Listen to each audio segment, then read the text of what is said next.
Hey everyone, it's Jacob Westendorf here from Pulse of the Pack here. It's Saturday, October 26th, right around 4 o'clock hour. Don't have a guest this week. Was supposed to be joined by Jacob Ogden of Packer Report, but we were unable to get some technical issues synced up. So just me, unfortunately, but just had a really good conversation. So ready to talk a little more Packers here. I'll give you guys a little last look. Green Bay and Kansas City play tomorrow night at Arrowhead Stadium.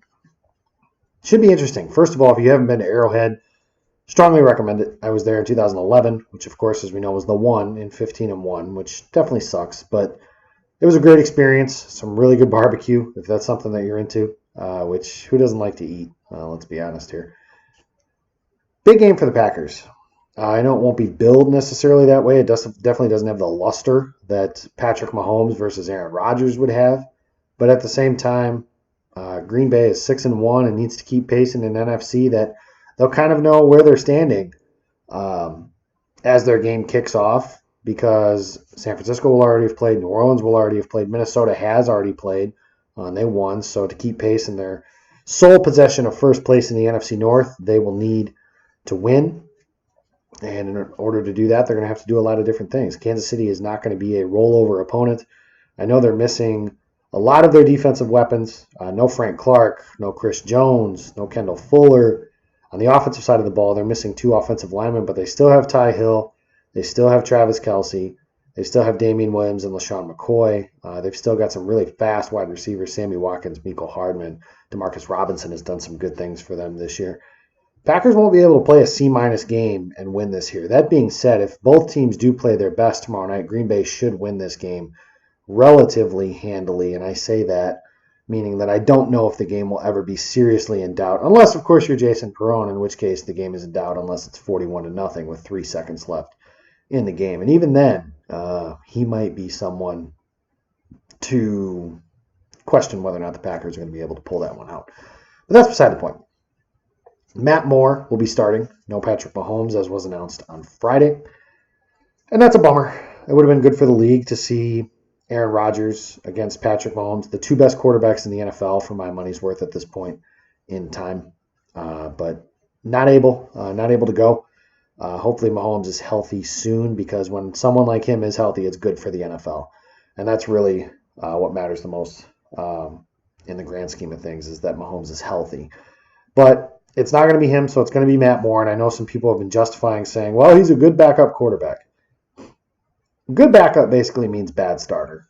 Matt Moore is going to be the worst quarterback that the Packers have faced when he starts tomorrow night. He's worse than Kirk Cousins. He's worse than Mitchell Trubisky. He's worse than Joe Flacco. Name your guy. Doesn't really matter who Green Bay's played so far this year. And that's unfortunate, because as I mentioned on Thursday, I thought this could have been a potential measuring stick kind of game. Find out where your defense is. Packers have played one upper echelon quarterback this season, and that was Carson Wentz, and they kind of got ripped up a little bit. So I'd like to see if they've gotten better. I really think that this game has potential for the Green Bay offense to continue to get on a roll. It sounds like Davante Adams is not going to play again. He's listed as doubtful on the injury report. The goal is to get him healthy and get him back when he's healthy, so he doesn't go from, say he's 60% now, you don't want him to play at 60% and then go back to 25 and have to start this process all over again. So that's something worth paying attention to. That's really my question on the offense looking into this game, is who's the guy? Because ever since Adams has gone down, it's been a different guy. You know, when they played Dallas, it was Aaron Jones. When they played Detroit on Monday night, Allen Lazard made some nice plays late. Last week, it really was spreading the wealth against the Oakland Raiders. I'm interested to see who they go to against Kansas City, because Kansas City is really banged up on the defensive side of the ball. And I don't know how, at this point, I really don't know how they're going to stop anything that the Packers want to do. But those are professionals on the other side. Steve Spagnuolo is going to have to come up with a really good game plan, and they're going to be ready to go. And that's where Green Bay has to take advantage of the fact that they are the better team. They have the better matchups.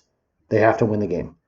And I think that their biggest advantage as of right now, even with the injuries in the secondary, is in Green Bay's running game against Kansas City's front seven. Kansas City wasn't good at stopping the run when Chris Jones and Frank Clark were healthy. I can't imagine they're going to be better without those guys in the lineup. Darren Lee may not play. He's listed as questionable. That won't help if he's not able to go. Aaron Jones and Jamal Williams have been very good to start this season.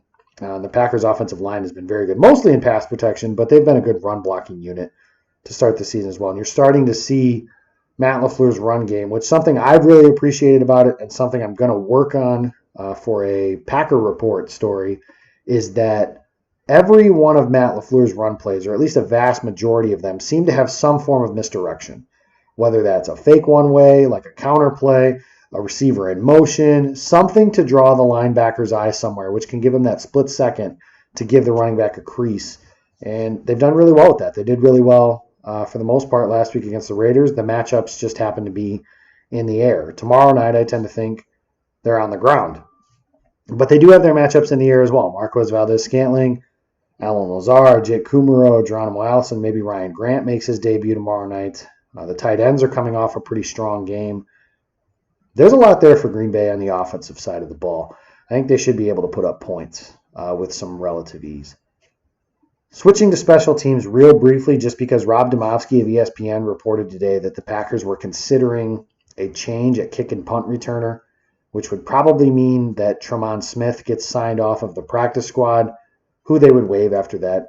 Logically, you would think Darius Shepard, but I can't guarantee that, and it didn't happen. The transaction wire just came out, and the Packers didn't make any roster moves today, but I do think it's something to look into. Shepard has shown next to nothing on either return game. He's got almost no explosion. It's been pretty disappointing for a guy who was definitely a training camp darling by a lot, myself included. I thought Shepard had a really good camp and was somebody that I was definitely rooting for to not only get but keep a roster spot, and he just hasn't been able to do that. He's actually been more of a detriment than he has a positive. Bill Huber of Packer Report, or previously of Packer Report, of Sports Illustrated now, said the Packers have negative return yards in the punt game to start the season. That seems unimaginable. But it's a position. Brian Gutekunst has said there's definitely a value in it. I tend to agree with him. The Packers just don't have people on their roster at this point to do stuff like that. So I think that's something that's going to be a continued search to try and find a kickoff returner and a punt returner, because they are two different things. I don't know. They didn't use Smith as a punt returner when he was on the roster. If they are to bring him back on the roster, I'll be curious as to if they're willing to put him back on punts. But that's going to be something to watch, I think, going forward. It really has been one of Green Bay's biggest weaknesses throughout this season, is the fact their special teams unit, especially their return game, has just been terrible. Kicking game's been pretty good. Kickoff coverage leaves a little to be desired. But other than that, the punt coverage, J.K. Scott's been awesome. Mason Crosby's had a good year, knock on wood. They just haven't been able to create anything in the return game. And it's been that way really since Micah Hyde left. They haven't been able to get a whole lot in means of the return game since Micah Hyde gave those duties away when he became a Buffalo Bill. Defense now. The Smiths obviously are the guys that you watch every game. And with the Chiefs missing some of their offensive linemen, definitely think that's something that bears watching. But the guy that I'm looking at tomorrow night is actually Rashawn Gary. And Rashawn Gary, obviously a controversial pick. First round, not the guy that a lot of people wanted. And he hasn't had the production here at the beginning of the season either. But I think that he had a really good game last week that doesn't show up on the stat sheet. And there are subtle things that you can notice when you watch him. Ross Uglum did a great breakdown at Packer Report, watched every snap Rashawn Gary played, and just showing some small things that he's getting better at. And that's what you want, obviously. You want your rookies to get better. I think Gary has an opportunity tomorrow night to really, I'm not going to sit here and say he's going to have 4 sacks and announce himself to the world as this premier pass rusher, but I do think he has an opportunity to make some plays in the passing game, because I think the Chiefs are going to have to throw a lot, because I think that's the way they're going to have to keep pace with Aaron Rodgers and the Packers offense. So opportunity ringing for not only the Smith brothers to add their sack totals, but I think Rashawn Gary has a chance to have a really good night as well. The big thing on the Packers defense, in my opinion, I think is just to stop the big plays. Tyreek Hill is a big play machine. Perhaps the best deep threat. Actually, I won't even say perhaps. He's the best deep threat in football. And he can turn from 0 to 60 in a second and a half, it feels like. They got to keep him. The big plays are the ones that when you're facing a backup quarterback, you really have to keep those off the board because a backup quarterback is probably not going to be able to go 10, 12, 13 plays. Good quarterbacks are going to struggle to do that against this Packers defense, let alone a backup quarterback who isn't very good, quite frankly. So I think keeping him off the board, a lot of people are going to gnash their teeth about Travis Kelce. That's there. If Darnell Savage is able to play, I think that'll help. Isolating.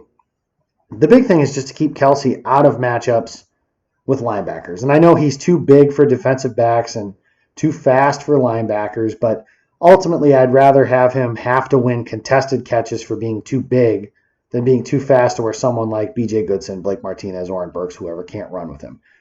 Oren Burks might be somebody that is interesting enough to see if he can run with Kelce a little bit in coverage. I think you'll see some times where they put cornerbacks on him like Kevin King or Tramon Williams, maybe Shannon Sullivan, maybe Will Redmond, depending on how. Some of it depends on the health of Savage, obviously. Adrian Amos has done a good job with the tight ends for the most part. But the big thing is you just can't let Travis Kelce wreck the entire game. But ultimately, I really do struggle to see how Kansas City scores enough points. I think they will score. Andy Reid's a very good coach. I have a lot of respect for him. He's been brilliant for the better half of, 20 years now. He got hired as the head coach of the Eagles in 1999. Packers fans know him well. He was in Green Bay for quite some time before that. So I think the Chiefs have an opportunity. I think that they'll have a good game plan ready for Matt Moore and company. I just don't think it's going to be enough. I think Green Bay is going to win this game. I think they'll score 30 again. I have it 34-27. I think the Packers beat the Chiefs in a game that maybe isn't as close as the final score indicates that it is, but it's one that the Packers win, and I don't know if you'll ever feel really uncomfortable, especially if they weather that early storm that they should have. So that's going to be all for today. I apologize again for no guest next week. I don't want to announce the guest yet because we haven't had confirmation on it yet, but we're working on somebody pretty cool. Not Brett Favre or anybody like that, obviously, but working on getting some guests for you guys here next week. Be sure to follow, like, and subscribe to the YouTube channel. Give us some comments on some stuff. If there's stuff you want to hear about, things of that nature and stuff too. Follow the Twitter account. It's @PackerPulse. You follow me. I am @Jacob Westendorf. And thank you guys for listening every single week. And of course, tomorrow it's game day. So go Pack, go.